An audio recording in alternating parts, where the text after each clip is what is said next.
You're listening to the Becoming Zesty podcast. We are Megan and Dr. Alex, and we're so happy that you're here. We are passionate about accelerated transformation, yours, ours, and the collective. Personal and professional for coaches, practitioners, and leaders of all kinds. Between the two of us, we seem to have done things the painful way. So let our pitfalls become your stepping stones. We are not afraid to share our raw and vulnerable truths in order to help you transform your thinking, your body, your heart, and your soul. Combining over 15 years of functional medicine with brain-based habit change to lead you to create the life of your dreams, supporting yourself through all four bodies, physical, mental, emotional, and energetic, every step of the way. We are transformation accelerators, wholeness cultivators, empowerment experts, speakers, authors, mentors, and change makers for a more loving world. By combining Dr. Alex's MD experiences with Megan's mindset magic, we've helped hundreds of thousands of people transform their lives, and we can help you too. If you're ready to accelerate your transformation and have so much fun doing it, then stick around. We've got you covered. Quick reminder, this information is not meant to diagnose, manage, or treat disease. Always consult with your doctor, not this doctor, before making changes. Now let's get into today's episode. Hello everybody, welcome to the podcast. Dr. Alex here with you. Welcome to the Becoming Zesty podcast. We are so happy that you're here. All right, so recently I put out a little challenge on social media and I had people make some attempts to guess the difference that accounts for the concept of leaders test out ideas, followers seek clarity on them. And it was really interesting to see the responses. But what I wanted to do today was come here on the podcast and really explain what I see as the difference between those. Like what accounts for the type of thinking that leads leaders to test out ideas and for followers to seek clarity on them. Right? And so what do we really even mean by that is that, okay, so when it comes to leadership, a lot of times leaders can look a little unorganized. They can look like they are just doing stuff. I'm going to put that in quotes here. But yeah, essentially a lot of times people misunderstand leadership. And sometimes that's where, organized, perfect, sequenced leadership is often leadership that has been passed down through many generations of leaders, not generations of humans, but generations of leaders, as in if someone at the top of the chain of a company has finalized systems and then they pass it down through leaders, and now that system is refined, well then, yes, then those leaders can come across looking like they're organized and all that stuff. Now, here's the thing though, leaders on the fly, like the leading edge of the movements, or the way that the visual that I actually like myself is that true leaders are the tip of the sword. Right. And so as they are the first to go through everything, there's more resistance, there's more chaos, there's more unknown. And for leaders, that's all right. But that's the thing, is that the people on the leading edge are often the ones firing up different ideas, brainstorming, thinking outside the box, coming up with what sounds insane, hasn't even happened yet, hasn't been built, doesn't exist, can't happen, whatever, or at least what people say. And so oftentimes there's this misunderstanding of leadership. And of course there's a lot of judgment that can come from that. When people are true leaders, they often find, but why can't I do this? Why don't I already know the answer to this? Why do I not, why is it not organized? Why is it not clear? Why is it always changing? Well, it's changing because you're literally the forefront of figuring it out right now. Right? And so it's hard to know when the day comes. You're figuring it out. You might have woken up today still on the figuring it out stage, but you don't know what day is going to flip you over to I got it. Right? And so that's where for leadership and the actions of leaders don't always make sense on the outside, is that oftentimes leaders test out ideas, and so they just are firing things off. Now, a lot of times the followers, in that misunderstanding of leadership, they're looking for that clarity themselves and passing it down from themselves to themselves enough times where there is now a set thing and you know what to do and there's stuff going on. So what is the difference there? And really, it's actually already in the title. Clarity is the difference. But if clarity is present and sought after in both people, then what is the deal with clarity, right? And actually, it's the order, it's the timing, it's the role that clarity is going to play in the experience. That is what's different, right? Everybody on some level seeks clarity. That makes sense. Everyone wants to know what they're doing, make sense of what they decided, how it fits, how it's going to work. All that stuff is awesome. I like that too. And I don't think that the human brain is designed to tolerate confusion as a norm. At the same time, here's the whole rub, right? It's the order in which clarity is prioritized. If we're all seeking clarity, then the difference is what comes first. And so here's the thing. A lot of times followers in that misunderstanding of leadership are seeking clarity first and then will take actions on the ideas, and then they expect some sort of result, right?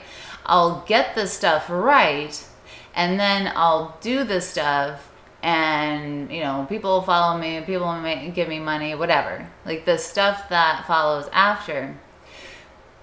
But again, a lot of times, why are the followers stuck? And people say stuff like, I'm spinning my wheels, I've been here a long time, I don't know what to do, I keep doing stuff and nothing changes, nothing ever works for me. The way someone describes it is very varied, but the message is the same. I can't get enough clarity on it, and I'm frustrated. So when it comes to leadership, that clarity is simply prioritized down the line. So when I say that, what does it look like?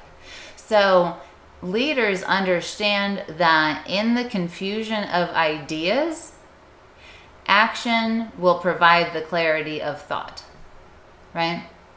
That is to say that so often leaders look a little more chaotic and a little less organized at times, because they're not prioritizing clarity, they're prioritizing getting info that cultivates clarity, right?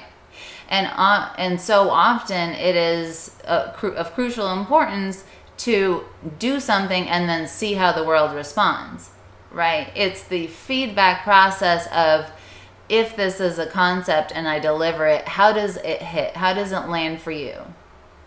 And if I'm a thought leader, that is my main goal, to move people to action. Did it move them to action? Because if not, then I need to dig deeper. I need to look at other stuff. I need to find more resources. You have it. But the whole idea is that they do not prioritize clarity in order to determine action. They use action to cultivate and determine the clarity of the situation, right? And really at the heart of it, people are like, okay, all right, I do stuff and then figure it out. Well, that's the whole rub, is that if you're not sold on this, that's going to look really, really scary. That's going to sound like a terrible idea. You're like, just try things and then see how it goes and then be clear. And that's the whole, that's why it's hard. But we have to be sold on the fact that clarity is going to come from the actions, because the actions determine the buy-in of the other collaborators.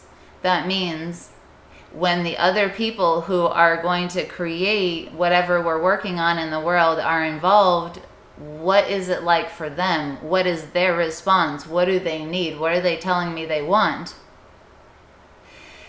And so for that in my opinion, now this is just my worldview and it doesn't have to be yours, but what will you think is my question for you, is the fact that it's really more just the accounting for the fact that when I take action and I am unsure of what is going to go into it, I'm really just saying I need to be willing to hear what the co-creators of this situation have to say about it, right?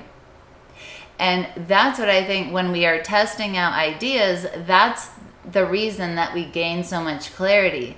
If it was always just something that only we had to decide and only we had to do and only we had to think and only we had to transmit, I don't think that the setup would always work like this, right? You could actually elicit clarity for yourself just sitting there because somehow you got the answer. But if your purpose here, if your task here involves anybody else, then I challenge you to consider, how does one seek clarity without the collaboration and the feedback of other players or even proxies of other players, right? They might not be the direct people you work with, but they could be like the people that you want to work with, like friends and family that are like your target market, the people you do want to help, all of that stuff. So I put to you this, that it is not too different of what makes that, of what creates leaders versus followers. Is more just the understanding of this concept and the acceptance of that. I think people can do things messy. It's just that they don't want to, right? And people can do things and organize their thoughts later, but it's just that they don't like it as much. And so this is where we have to say, out of the things that we don't like, out of the things we feel a resistance about, which one's worse? This kind of stuff, or not getting to your dreams, not helping the world, not getting the results you want? For most of us, when it's the comparison between those two things, we'll say, nah, it actually impacts me much more to not have what I want, to not feel like the world is the way that I want to impact it with. And so on that front, we can really say, this is a choice I get to make. With this understanding, I can create plans that account for testing out ideas. If I ever, like me personally, and you could consider this too, if I'm ever went, gosh, I've been thinking about this for a while, I keep not getting clarity on it, that's a light bulb moment for me. I go, ding, okay, what action can I take? What can I do where the other collaborators of this whole life thing can give me some info? And sometimes I will say I don't always like the answer. Sometimes it's things like, it's not time right now. Sometimes we need to do this instead until we get to there. Sometimes it's kind of like that. But that's the whole thing, is that I played the game of just putting stuff out there when I thought it was time. And over the years that followed, what happened is that I began to see the value of not just feedback from me to gain clarity, but so often there was so much more attached to that feedback. It wasn't just, will people buy this program? Will people read this book? Will people listen to this topic on a podcast? It was, oh, right, this is a conversation society's been having for a while, and now it is shifting and it's evolving. Now what are we talking about? Right? I had no idea, and I knew that I was going to talk about the spiritual body at some point, and as a society that we would get to a more prominent kind of conventional understanding of energy and the energy body. I had no idea it would move through the emotional body first, and that I was going to find resources there before I got to the spiritual body. But I didn't find that in a vacuum. I didn't have to sit there and sit in confusion. Now I did for a while. It was self-inflicted, and that's all right. No shame in that. But what ended up being shown to me is that concept, right? That I tested out that idea. Could I do it on my own? And the answer was, you might even be able to, but it won't be as fulfilling. It won't be as impactful, and it won't help create that ripple effect that you're looking for as much as you are. And so for me, it really solidified whenever I feel lost and I'm like, gosh, I feel like I'm just firing things off at the wall. I'm testing things. Sometimes it's not working. I'm getting frustrated. All that stuff, I really begin to remind myself, and I standardize these conversations in my head. I even write them out for myself or put them on sticky notes where I'm like, this is actually what it looks like. You know, if someone had given me a manual, I'm not the first leader. Someone handed me that manual, right? And so as I remind myself that, it becomes easier to just put one foot in front of the other and say, the other people may judge me for what this looks like, but I know what this looks like, and I know what I'm working on the inside. You may not be able to tell from the outside yet, and that's where leaders have to cultivate their own inner resiliency. And some of these concepts that we talk about, that's why we need other leaders so much, you know, to tussle these ideas, to be like, could we just think about this in this way? Is that a possibility? What happens if we do this? You know, and together I think we can come up with ideas and concepts and ways of cultivating that resiliency until we get to the point to say, you know, I've experienced this collaboration firsthand. I've experienced what it's like being at the tip of the sword, and I accept now my role in that. I'm okay being that first leading edge through whatever's going on. And when I experience the testing out of ideas, what I'm doing is role modeling. Right? Because other people might think it's messy. Other people might judge. But there's a leader out there watching. They might be in my house growing up. Right?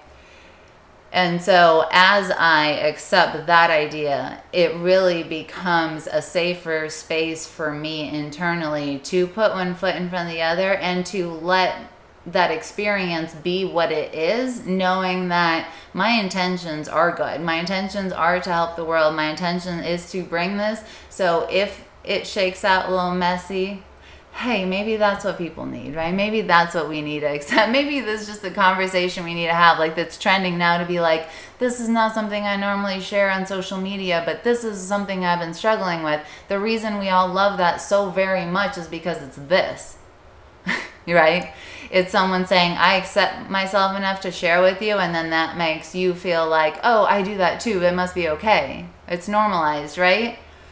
So this is truly, truly, truly kind of a healing conversation, a way of working with ourselves with compassion, with gentleness, and still keeping on the path, right? We have to fight for ways to stay on the path as leaders, no matter if the going gets tough or not, whether the collaboration is going well or not, whether the feedback comes when we want or not.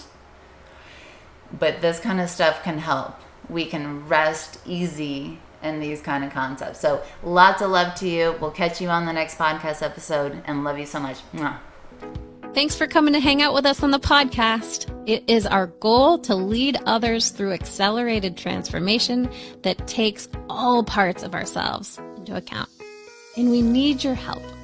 We need your help to get the word out. At almost 2 million downloads and quickly heading to 3, we know that as this podcast grows, we're going to be able to reach more and more people and help them learn how all 4 bodies, physical, mental, emotional, and energetic, work so they feel empowered to be, do, and have whatever they want in life.